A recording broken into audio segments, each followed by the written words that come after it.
ഇവിടെ chest round എന്ന് ഉദ്ദേശിക്കുന്നത് 37 ഇഞ്ച്. ചെസ്റ്റ് റൗണ്ട് നമ്മൾ അളക്കുന്നത് എങ്ങനെയാണെന്ന് ചോദിച്ചു കഴിഞ്ഞാൽ, ചെസ്റ്റ് റൗണ്ട് എന്ന് ഉദ്ദേശിക്കുന്നത് നിങ്ങളൊരു കുട്ടീനെ സ്ട്രെയിറ്റ് ആയിട്ട് നിർത്താം. ഞാനിപ്പോൾ ഒരു പാവക്കുട്ടി എടുത്തേക്കണം, അതുകൊണ്ട് ഞാനിങ്ങനെ കിടത്തണമെന്നുള്ളൂ.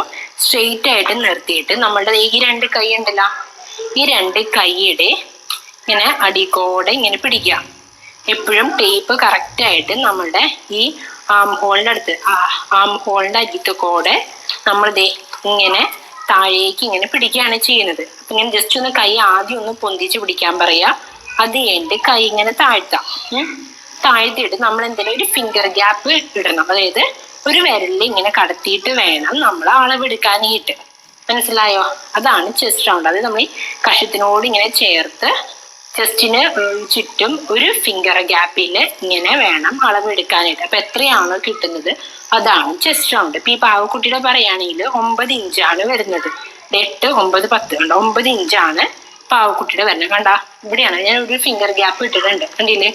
9 ഇഞ്ചാണ് ഈ പാവക്കുട്ടിയുടെ വരുന്നത്. അപ്പൊ നിങ്ങൾ എപ്പോഴും ചെയ്യേണ്ടത് വെച്ചാൽ കുട്ടികളെ ആരെയായാലും ഇങ്ങനെ സ്ട്രെയിറ്റ് ആയിട്ട് ഇങ്ങനെ നിർത്തിയിട്ട് വേണം അളവെടുക്കാനായിട്ട്. എനിക്ക് പറഞ്ഞു തരാനുള്ള എളുപ്പത്തിനാണ് ഞാൻ കിടത്തി കാണിക്കുന്നത്, എല്ലാവരും മനസ്സിലാക്കാം.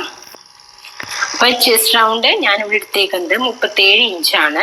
ഫുൾ സ്ലീവ് ആണെങ്കിൽ ചെസ്റ്റ് റൗണ്ട് ഡിവൈഡ് ബൈ 12 ചെയ്യുക, അതിൻ്റെ കൂടെ 1 ഇഞ്ച് ആഡ് ചെയ്യുക. അപ്പൊ 37/12 ചെയ്തു. ആ കിട്ടിയ ആൻസറിന്റെ കൂടെ 1 ഇഞ്ചും കൂടി ഞാൻ ആഡ് ചെയ്തപ്പോൾ എനിക്ക് 4.08 കിട്ടി. അത് നമുക്ക് 4 ആയിട്ട് എടുക്കാം. 4 ഇഞ്ചാണ് ഇവിടുത്തെ ഫുൾ സ്ലീവ് ഡെപ്ത് വരുന്നത്.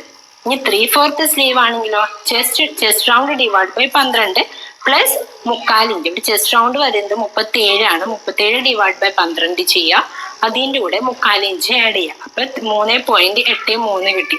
നമുക്ക് ഇത് 3.8 ആയിട്ട് എടുക്കാം, അല്ലെങ്കിൽ 3.75, അത് 3.75 എന്ന രീതിയിലും എടുക്കാം. എങ്ങനെ എടുത്താലും കുഴപ്പമില്ല, കറക്റ്റ് ആണ്. എൽബോ സ്ലീവ് ഡെപ്ത് ആണെങ്കിൽ ചെസ്റ്റ് റൗണ്ട് 37 ആണ്. 37/12 പ്ലസ് 1/2 ഇഞ്ച്. അപ്പൊ 37/12 ചെയ്യുക, അതിനോട് 1/2 ഇഞ്ച് ആഡ് ചെയ്യുക. അപ്പൊ 3.5, അത് 3.5 ഇഞ്ചാണ് ഈ എൽബോ സ്ലീവിന്റെ സ്ലീവ് ഡെപ്ത് എന്ന് പറയുന്നത്. അടുത്ത half sleeve depth. Half sleeve എന്ന് പറയുമ്പോൾ chest divide by 12 plus 1/4 inch. ഇവിടെ ചെസ്റ്റ് റൗണ്ട് നമുക്ക് 37 ആണ് കിട്ടിയത്. 37/12 ചെയ്യുക, അതിൻ്റെ കൂടെ 1/4 ഇഞ്ച് ആഡ് ചെയ്യുക. അപ്പൊ നമുക്ക് 3.3 കിട്ടി. ഒന്നെങ്കിൽ 3.3 എടുക്കാം, അല്ലെങ്കിൽ 3.4, അതായത് 3.25 എന്ന രീതിയിൽ അടയാളപ്പെടുത്താം. എങ്ങനെയായാലും കറക്റ്റ് ആണ്.